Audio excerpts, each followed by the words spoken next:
भाई हमें बहुत इंतजार था। ये जो पीछे ये जो पीछे कवर्ड है, ऐसे बाबा साहब के कवर्ड ले जाने वालों का हमें बहुत बेसब्री से इंतजार था। आज पहली बार हमें ये झंडा लिए हुए मिले हैं और इनसे कुछ बात करते हैं। कुछ सवालात हैं हमारे जहन में, वो हमें पता करने हैं इनसे, और वो आज पता करेंगे। और ये वीडियो बहुत खास होने वाली है।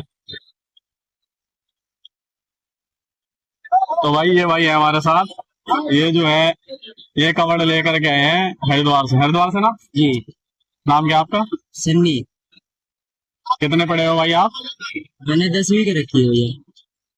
10वीं का रखी है। जी। और ये जो बाबा साहेब का झंडा और ये एक झंडा और आपने लगाया हुआ है, इन दोनों झंडों का मतलब क्या है? भैया आप ही बता दो। नहीं, झंडे आपने लगाए हैं, आप इनका मतलब बताओ, मैं ये पूछना चाह रहा बस। मुझे भैया पूरा आ जाए। आपने जो दो झंडे एक साथ लगाए हुए हैं, इनका मतलब क्या है? ये बाबा साहेब का झंडा और ये एक और झंडा और लगाया हुआ आपने, शिव जी का झंडा। ये तो बाबा साहब जी हमारे प्रेरणादायक हैं और उनसे आज हमें, तो इसलिए हमने बाबा साहब का झंडा लगाया।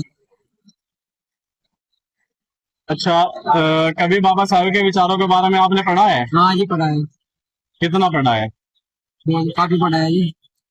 तो क्या उनकी कभी 22 प्रतिज्ञाएं भी पढ़ी है आपने? हाँ जी, बस ये है, उन्होंने बताया कि भाई समानता का अधिकार होना चाहिए भाई सबको, मतलब भाई किसी के साथ कोई भेदभाव ना होना चाहिए भाई, सबको समान अधिकार मिलना चाहिए। तो ये है कि बस ये हमने बस ये बहुत सारा झंडा लगाया है और ये मतलब दर्शाने के लिए दिखाया है कि यहाँ तो पे आपको पता है बाबा साहेब बौद्ध थे या हिंदू थे? ये बहुत तेज वैसे हिंदू थे, लेकिन बाद में उन्होंने बहुत में स्थापना कर दी। उनकी जो 22 प्रतिज्ञा है उनमें से एक भी प्रतिज्ञा पढ़ी है आपने अब तक? नाम है हिंदू थे।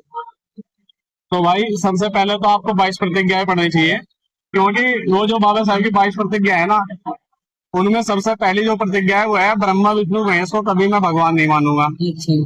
ठीक है जी। पहली 5 भी पढ़ लोगे ना, तो उनमें आपको पता लग जाएगा वो बाबा साहेब हिंदू धर्म के बारे में क्या सोचते थे। जी जी।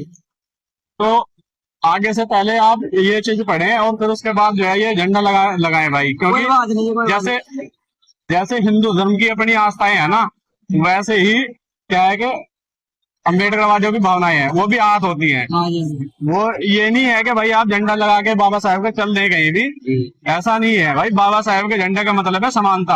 हाँ और वो बात है ना, और हिंदू धर्म ने हमेशा ही असमानता सिखाई, वर्ण व्यवस्था से ही, जी जी। है ना। तो भाई ये झंडे जो है ना बाबा साहेब का, आप बहुत सोच समझ करके जहाँ भी ले जाना है ले जाओ, कोई मनाही नहीं है, लेकिन पहले उनकी चीजों के बारे में पढ़ लो, हाँ, समझे? सही बात है। क्योंकि बाबा साहब ने जो चीज कही ना, पहली 5 प्रतिज्ञा है बाबा साहब की, में पढ़ लो आप। उसके बाद जो है ना, आप अगर ये झंडा ले जाना चाहो तो आपके बिल्कुल छूट है भाई। ठीक है, फिर कोई मनाही नहीं है, ना आपको है, ना इन्हें, ना किसी और भाई को है। जी जी। लेकिन पहले उनके बारे में एक बार जानकारी होनी जरूरी है ना, क्योंकि बाबा साहब जिस चीज के खिलाफ थे, जी। आप वही काम करने लगो, वो चीज गलत है। ठीक है ना? ठीक है। तो भाई बहुत बहुत बहुत अच्छा लगा आपसे बात करके, लेकिन भाई हमेशा जो है ना नॉलेज के साथ चलना चाहिए, क्योंकि कोई भी पकड़ के खड़ा हो जाए तो बहुत दिक्कत होगी, है ना। ये तो भैया उन्होंने वैसे लगा रखा था, मतलब ऐसे दिखा नहीं, ऐसे मतलब ये सेख ही नहीं है भाई बाबा साहब के झंडे की, ये अपमान है उनका। आपने लगाया हुआ है, ये अपमान है उनका भाई। ठीक है, बाबा साहब ने बौद्ध धर्म का पालन करा, बौद्ध धर्म सिखाया उन्होंने, ये हिंदू धर्म ने उन्होंने सिखाया, वे इसके खिलाफ थे, आने का है ना। हाँ, तो भाई पता है, अच्छी बात है, लेकिन आगे से ये चीज याद रखियो, है ना, नॉलेज के साथ। तो आप लोगों ने देखा ना, ये जिन लोगों को जानकारी नहीं है बाबा साहब के बारे में, ये झंडे जो है वही दो ही लोग उठाए फिरते हैं, क्योंकि जिस आदमी को बाबा साहब के बारे में नॉलेज होगी या जानकारी होगी, वो आदमी कभी बाबा साहब के झंडे नहीं उठाएगा। और ये जो चीज है, ये चीज वही लोग करते हैं जिन्हें जानकारी है तो अधूरी है, या बिल्कुल जानकारी है ही नहीं। तो मैं सभी लोगों से, खासकर अम्बेडकर वादी लोगों से यही अनुरोध करता हूँ कि बाबा साहब का झंडा ऐसे बिना जानकारी के ना उठाएं।